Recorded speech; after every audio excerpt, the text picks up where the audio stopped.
हिंदी में हम लोग किसके बारे में पढ़ेंगे, संज्ञा के बारे में पढ़ेंगे। ध्यान समझिएगा कि हिंदी, पहली बात तो ये मेरे दोस्तों, यदि आपसे पूछता है कि संज्ञा मुख्यतः कितनी प्रकार की होती है तो आप बताएंगे 3 प्रकार की। कौन कौन सी? एक होती है जातिवाचक संज्ञा, एक होती है व्यक्तिवाचक संज्ञा, जातिवाचक संज्ञा, भाववाचक संज्ञा।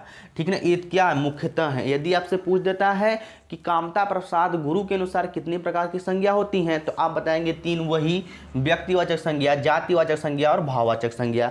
यदि आपसे पूछ देता है कि अर्थ के आधार पर या कुल कितनी संज्ञा होती हैं तो आप बताएंगे 5 प्रकार की होती हैं, व्यक्तिवाचक संज्ञा, जातिवाचक संज्ञा, भाववाचक संज्ञा, समूहवाचक संज्ञा और द्रव्यवाचक संज्ञा। ठीक ना मेरे दोस्तों, फिर उसके बाद हम लोग देखते हैं इसकी परिभाषा और इसका एग्जाम्पल। ठीक है, व्यक्तिवाचक संज्ञा क्या होता है? जब मन में एक चित्र बनी तो क्या हो जाएगी भैया, तो क्या हो जाएगा? जब मन में एक चित्र बनेगा तो आप बताएंगे कि वो क्या हो जाएगा, व्यक्तिवाचक। जैसे में राम एक है, श्याम सीता भी एक है।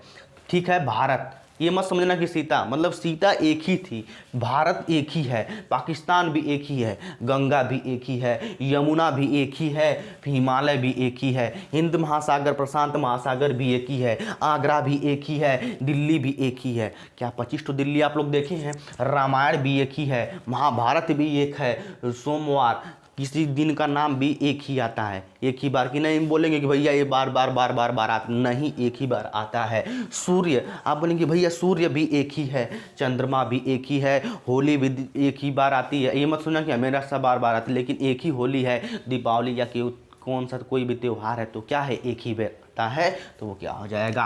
फिर उसके बाद देखते हैं जातिवाचक संज्ञा। जब मन में बहुत सारे चित्र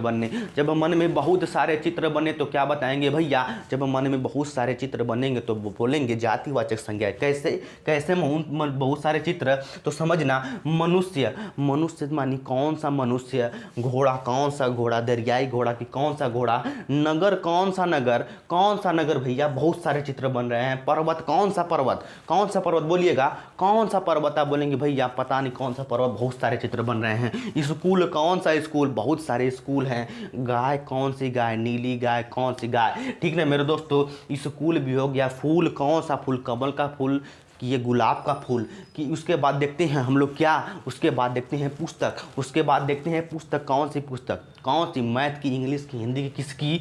पशु कौन सा पशु। जब मन में बहुत सारे चित्र बना, क्या आप लोग जानते हैं कि बहुत सारे चित्र बन रहे हैं कि नहीं? आप बोलेंगे भैया बहुत बन रहे हैं। खिलाड़ी कौन सा खिलाड़ी, विराट कोहली की धोनी। फिर उसके बाद देखते हैं कि सब्जी कौन सी, सब टमाटर, धनिया टमाटर कौन सी सब्जी। बहुत सारे चित्र बन रहे हैं। कवि कौन सा कवि, लेखक भी कौन सा लेखक, वीर एक बहुत सारे वीर हैं, कौन सा वीर उसमें से बताइए। बहुत सारे चित्र बन रहे हैं। स्त्री कौन सी स्त्री, चोर कौन सा चोर भैया, बढ़िया वाला चोर की खराब वाला चोर। फिर उसके बाद देखिए भाववाचक संज्ञा क्या होती है। जब मन में एक भी चित्र ना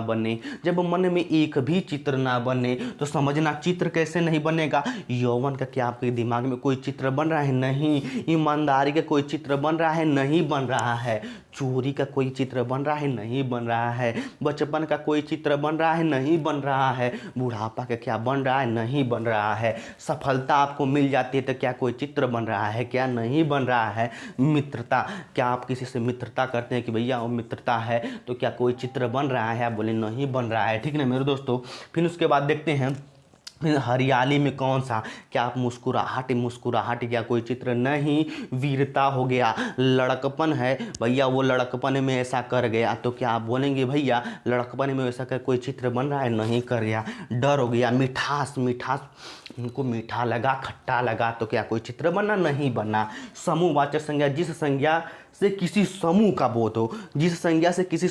बोध हो, तो ध्यान समझना, सेना में बहुत सारे लोग आते हैं,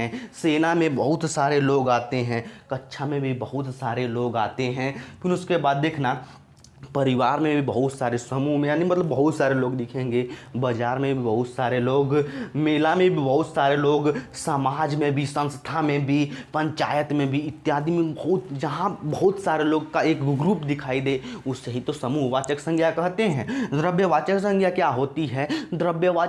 होती है? जिसे नापा या तौला जा सके, उसे ही द्रव्यवाचक संज्ञा कहते हैं। जिसे नापा या तौला जा सके, जिसे सोना हो गया, क्या सोना को नाप तौल सकते हैं तो ले भैया तौल सकते हैं तो क्या हो जाएगी, द्रव्यवाचक संज्ञा हो जाएगी। चांदी को क्या तौल सकते हैं, क्या आप तेल को तौल सकते हैं, क्या आप टमाटर धनिया मिर्चा को तौल सकते हैं, क्या आप मछली को तौल सकते हैं, क्या आप मुर्गा को तौल सकते हैं, क्या आप हीरा को भी तौल सकते हैं, क्या आप आलू को भी तौल सकते हैं। तो मेरे दोस्तों यदि आप लोग को ये जानकारी पसंद आ रही होगी 100% आप लोग को समझ में आ गया होगा ना। यदि आप लोग को समझ में आया होगा तो प्लीज़ मेरे दोस्त इसे लाइक सब्सक्राइब और शेयर जरूर करिएगा। जय हिंद जय भारत।